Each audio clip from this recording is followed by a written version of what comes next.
Some sci-fi movies have used plots that feature social commentary to reflect the world at that time. In 1988, the movie They Live shows how the media manipulates the population to bend to its will, mirroring how our world is today. It would go on to become one of director John Carpenter's most popular movies. We'll take a look back at this sci-fi classic on the next Back to the Feature. Let's all go to the lobby to get ourselves a treat. Roddy Piper plays a homeless man named John Nada who is wandering around Los Angeles looking for a fresh start. He gets hired on at a construction site where he befriends Frank, played by Keith David. They end up living in a shanty town near a church ran by a man named Gilbert. Nada is a dreamer. He thinks that as long as he puts in a hard day's work, the success will come someday. Frank, on the other hand, thinks that the system is rigged and it's a dog-eat-dog world out there. Soon, someone is hacking the TV signal, warning everyone that they are being controlled. Anyone watching the message ends up with a big headache. As the message plays, Nada spots a blind preacher nearby, mouthing the words as if he had wrote the message himself. As Nada watches, Gilbert approaches the preacher, and they argue before heading for the church next door. The next day, folks are gathered around the TV when the hacker comes on again. This time, he is talking about needing to shut off a signal. Before he can say much more, though, the TV returns to its normal programming, which sends Gilbert running off to the church. Nada sees him take off and decides to see what he's up to. As he gets closer, he can hear a choir singing, so he sneaks in the back door and looks around the back room, where he sees a bunch of sunglasses laying on a table and boxes are everywhere. One wall has the words, "They live, we sleep," painted on it. Then he notices that the choir singing is actually coming from a tape playing through some speakers. On the other side of the wall, a group of people, including Gilbert and the hacker seen on TV, are gathered next to a large satellite dish. Nada stumbles into a wall and dislodges a panel. Behind that panel, he finds a stack of boxes. He puts the panel back and is confronted by the blind preacher before escaping out the door. Frank sees Nada spying on Gilbert loading boxes from the church into his car. When Frank confronts him, Nada tells him what he saw, but Frank warns him to let it go and just keep his head down. Nada pretty much ignores him and is still watching the church well into the night. When a police helicopter appears overhead, people come running out of the church before police cars show up and surround the place. Evidently, they didn't see all the people who just left there and disappeared into the shantytown. The church is raided while more police arrive with a bulldozer to clear out the shantytown. Some make a weak effort to fight the police while everyone else takes off running. As Nada gets away, he sees the hacker and the preacher are cornered and beaten up by the police. The next day, the shantytown is in shambles and people are scrounging for whatever's left of their belongings. Nada heads over to the church, which is now smoldering from the chaos of the night before. The back room has been completely emptied out, and someone has even painted over the message on the wall. All the boxes are gone with the exception of the one that he pulls from behind the wooden panel. He sneaks into a nearby alley where he can open the box in private. He's confused because the only thing in the box are a bunch of sunglasses. He's not sure why they were so important, but he decides to hide the box in a trash can, keeping one pair out for himself to wear. As he's walking down the street with his new shades, he quickly figures out why they were kept hidden. Behind the shades, everything he sees is in black and white. No more color. When he looks around, everything is different.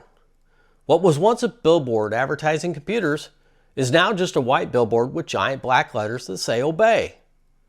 A giant mural showing a girl on a beach advertising a trip to the Caribbean now just says "Marry and Reproduce." Every sign he sees has a different message with the glasses on. He looks down the street and every sign shows some sort of command. Even the covers of magazines all look different at the corner newsstand. He picks up one of the magazines and flips through the pages.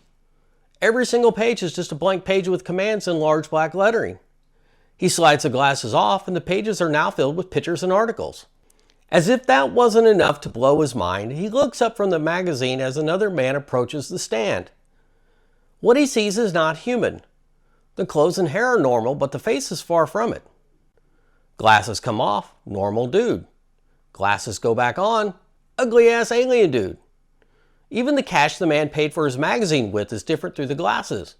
Just white paper with commands again, but to the clerk it was cold hard cash. He walks into a local market where many of the patrons are not human. It's too much for him to handle though, as he realizes no one sees what he sees. An old lady bumps into him, and she's an alien as well. He insults her on how ugly she is, and he explains to the human next to him that with his glasses off, the old lady looks normal. But when he puts them back on, she's ugly as hell. Everyone thinks he's just rude, but the old lady starts talking into her watch, declaring that she's got one that can see. He looks around and all of the other alien people are talking into their watches as well. His spidey sense starts tingling, and he gets out of there quick. Back out on the street, he sees a pretty lady fixing her hair as she checks out her reflection in a window. Nada starts laughing as he can see her true face. It's not pretty, and it's not going to get any better. Before he can insult her more, he's ambushed by a couple of cops who shove him into an alley. One is asking where he got the glasses, and we can see that he's not human either. Both cops are aliens, and at this point the cat is out of the bag. The cop admits that Nada, and humans in general, are as ugly to them as they are to us. Nada acts like he's going to surrender, but instead fights back, and in the process gets a hold of one of their guns and kills both of them. He then takes their shotgun from their squad car. Armed with the shotgun, a nightstick, and his new sunglasses, Nada ducks into a building to hide from the police. He doesn't realize he's just walked into a bank full of customers. Some human and some not. Thanks to his new vision, he can clearly see that there are a lot of aliens present. He then makes a declaration. I have come here to chew bubblegum and kick ass. And I'm all out of bubblegum. The alien security guard takes a shot at him and misses. Nada shoots back at him and doesn't miss. He then turns and starts firing at the crowd, making sure to only aim at the aliens. He spots a well-dressed alien talking into his watch, giving away his description and location. Before Nada can shoot him, the alien disappears in a flash of light. In a nearby parking garage, Nada takes a woman named Holly as a hostage, using her and her car as a way to escape. They make a clean getaway, and he makes her take him to her house. He's been wearing the sunglasses for so long that they've given him a major headache. Back at her house, he tries to explain to her what's going on, and she agrees to do whatever he wants, but she won't put on the sunglasses. Just as he learns that she works for a TV station, she hits him over the head with a bottle and shoves him out the window, where he goes flying down a giant hill. While he's a bit sore from the fall, he manages to sneak off as she calls the police. The next day, he returns to the construction site. Frank knows about the bank shootout and doesn't want anything to do with him. Nada returns to the alley looking for the box, only to find that the trash can is empty. Lucky for him, the trash truck is still in the same alley. He jumps in the back and manages to find it, but there are only a couple of pears left in it. Frank shows up just then to give him his last paycheck. Nada quickly puts the glasses on to see if Frank is human. He passes the test, and Nada tries to get him to put the glasses on, but Frank still doesn't want anything to do with him, and they proceed to get into a long, knockdown, drag-out fight all over the alley. They beat the crap out of each other. There's lots of punching, headbutts, some knees to the groin, and a couple of great body slams. Bloody and exhausted, Nada forcefully puts the glasses on Frank and makes him look towards the street where he sees the aliens for the first time. Bruised and bloody, they check into a local dive hotel. They look like hell. Nada warns Frank about the headaches from wearing the glasses for too long, and they argue about what to do next. They eventually agree that they need to find out who made the glasses. The next day, Gilbert shows up out of nowhere, and he tells them about a meeting coming up and invites them to join the revolution. That night, they show up and join up with a group of people just like them. The first order of business is switching out their sunglasses for new contact lenses that will enable them to see the aliens without all the headaches. Gilbert tells them how some humans are even joining up with the aliens for money. People will sell out their own kind just to be rich. He tells them that the aliens are there to take the planet's resources before they move on to the next one. They trade in their handguns for machine guns and get their hands on one of the alien watches. During the meeting, they discuss cutting off the alien signal and how it's most likely coming from a particular TV station.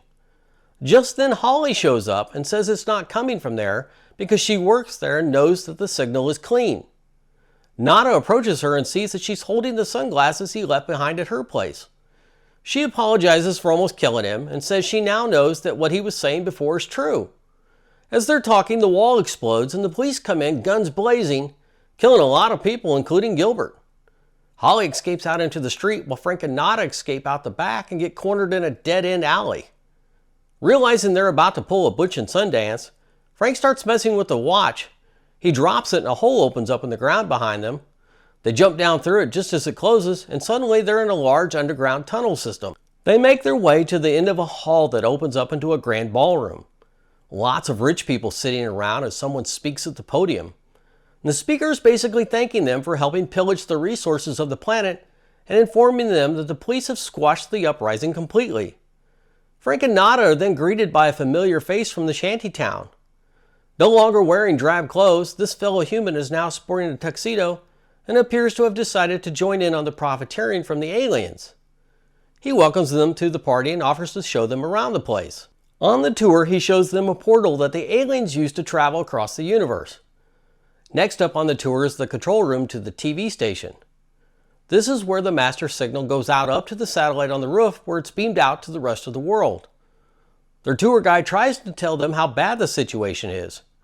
Worldwide, the aliens control everything. There are no good guys left. They force their way into the TV studio and start shooting any aliens they see. They move through the offices looking for Holly, with their plan being to get to the roof and knock out the satellite dish. Frank and Nada wind their way through the halls, killing aliens left and right, only to conveniently run into Holly. They take her with them to the roof. Nada goes up first and doesn't realize that Holly has just shot Frank in the head. He's ready to shoot the satellite dish when Holly pulls a gun on him. They stare each other down as a couple of helicopters fly up next to the roof and order him to drop his gun. He complies, but just long enough to fake them out as he pulls out a smaller gun he had hidden and shoots Holly's traitor's ass dead. He quickly turns the gun on the transmitter as the helicopter opens fire. The aliens should have really invested more in the security of such an important piece of equipment. It only took 2 shots from Nada's little gun to take it out of commission. Maybe they should have had a backup plan. And poor Nada takes a few bullets himself and gives the aliens the finger as he dies. In the epilogue, we see what the success of knocking out the signal looks like. Now everyone can see the aliens as they actually look. With the signal gone, they no longer look like humans, and they're completely exposed. The end. I really enjoyed this movie when it came out. Now I've mentioned before that I'm a big fan of director John Carpenter, and that I would always make sure to go see anything he put out. I was familiar with Roddy Piper because he was a very popular wrestler in the 80s, and one of the first ones to try his hand at acting.